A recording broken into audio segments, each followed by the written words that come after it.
The current situation in Pakistan. Pakistan continues to face multiple sources of internal and external conflict.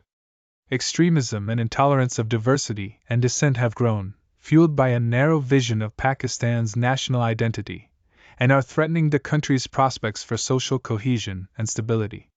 The inability of state institutions to reliably provide peaceful ways to resolve grievances has encouraged groups to seek violence as an alternative.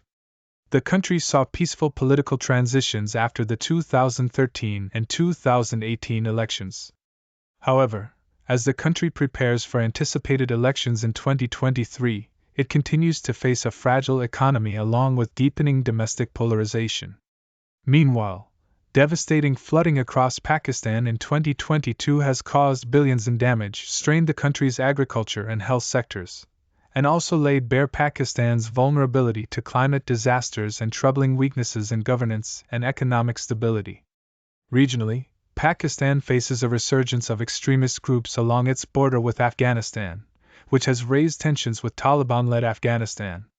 Despite a declared ceasefire on the line of control in Kashmir in 2021, relations with India remain stagnant and vulnerable to crises that pose a threat to regional and international security.